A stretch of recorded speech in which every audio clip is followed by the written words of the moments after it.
Oi pessoal, hoje eu queria rebater um vídeo do Morel, do canal Questionando o Espiritismo, cujo link estará na descrição, chamado Kardec e os métodos de controle que não controlam. Antes de mais nada, eu queria dizer que eu estou propondo aqui um debate de ideias. Como Kardec dizia, discutiremos, mas não disputaremos. Vou criticar 3 pontos que eu considero mais relevantes no vídeo. Vou começar pelo primeiro ponto, que ele menciona logo no início do vídeo.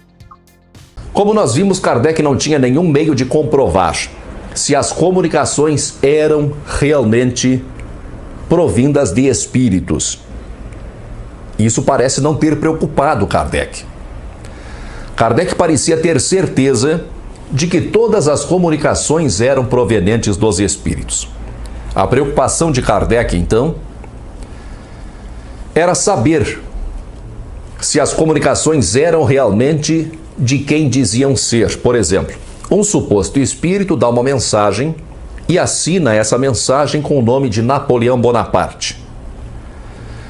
Kardec, transbordando bom senso, lógica e raciocínio, não tem nenhuma dúvida de que essa mensagem é de espírito, é uma mensagem de algum espírito. A sua preocupação é saber se esse espírito que se comunicou é realmente Napoleão Bonaparte ou não.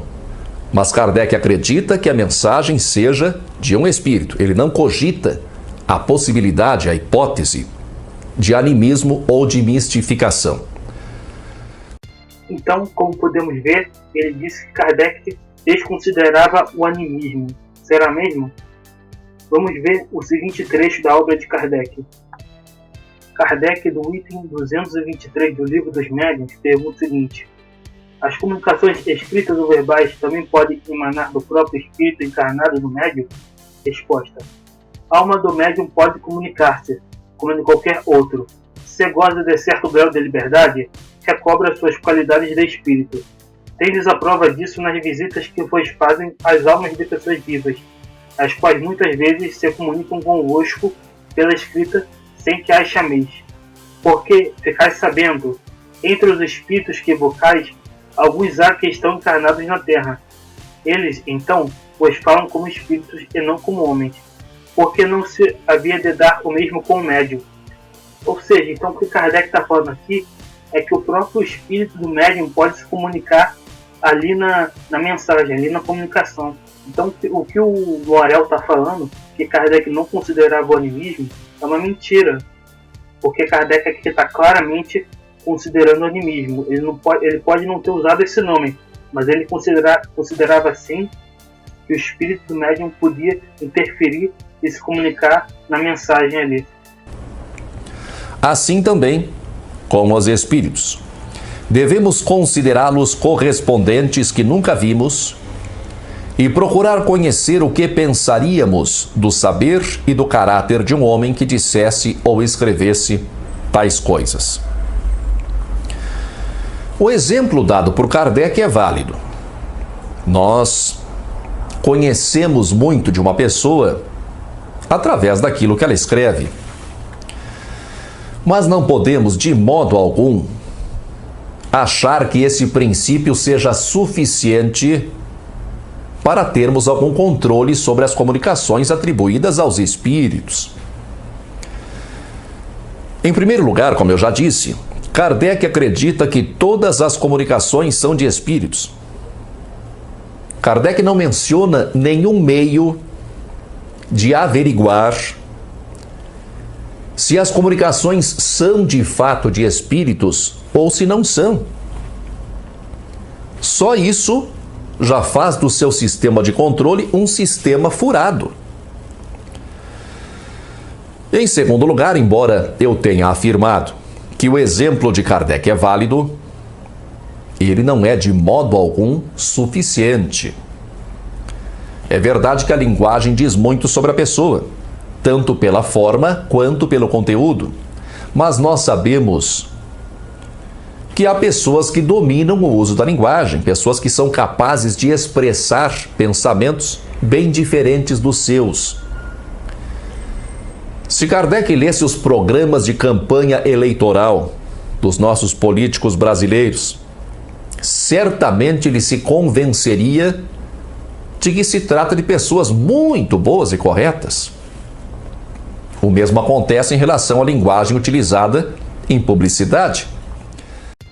Como vemos, Monel esclarece que o método utilizado por Kardec para averiguar a natureza dos espíritos que se comunicam, se são bons ou maus, era a linguagem que utilizavam.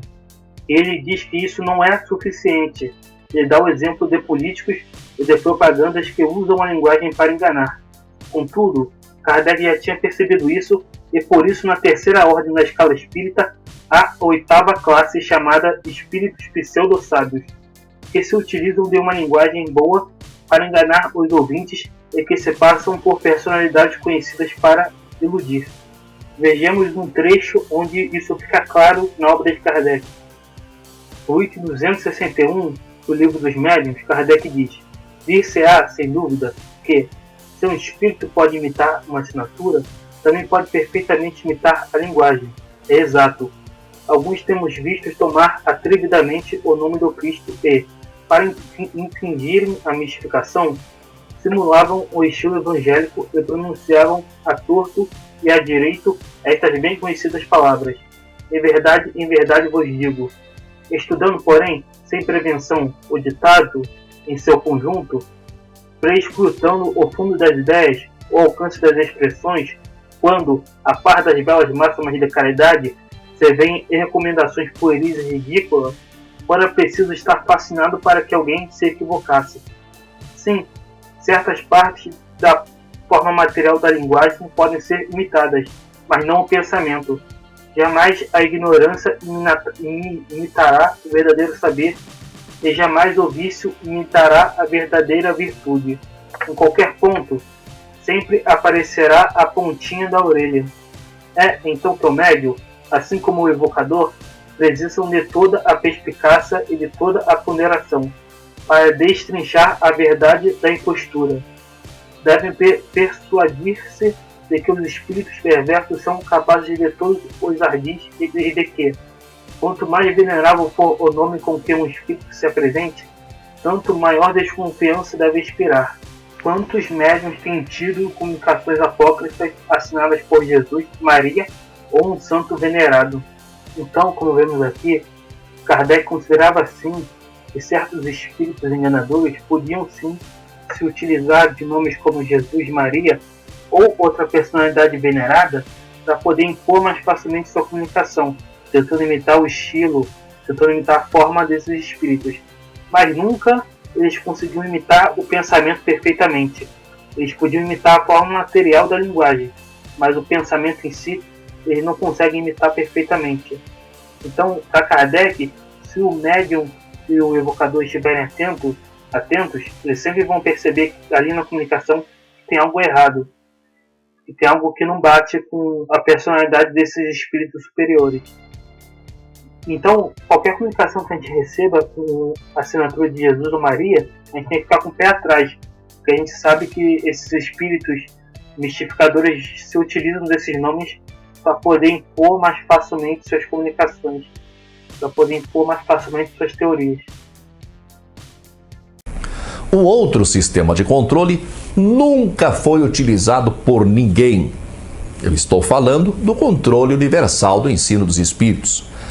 Kardec começa a tratar desse sistema na Revista Espírita do mês de janeiro de 1862. Por que Kardec elaborou o controle universal do ensino dos espíritos? Na edição anterior da revista, do mês de dezembro de 1861, Kardec começa a tratar da organização do espiritismo. Isso é tratado no artigo Organização do Espiritismo. Muitos grupos surgiam pelo mundo e Kardec achou que devia tomar a frente e começar a organizar o movimento. Por isso ele propõe que todos sigam os seus livros até então publicados, o Livro dos Espíritos e o Livro dos Médiuns. O objetivo era uniformizar a doutrina. Kardec se dirige, evidentemente, aos assinantes da Revista Espírita, que naturalmente eram seus seguidores. Diz assim Kardec: as instruções que damos se destinam naturalmente aos que caminham conosco, para os que nos honram com o título de seu chefe espírita. Essa matéria de Kardec certamente gerou alguma repercussão. E devido a essa repercussão, Kardec resolveu criar o controle universal do ensino dos espíritos. Já que o que Kardec propunha como doutrina eram os seus 2 livros, se surgisse alguma revelação, new revelation, né? Se surgisse alguma revelação nova, essa revelação devia passar pelo crivo do controle. Falando bem claramente, Kardec fez a sua doutrina. Muitas pessoas em várias partes do mundo leram os seus livros, assinavam a Revista Espírita e professavam a sua doutrina.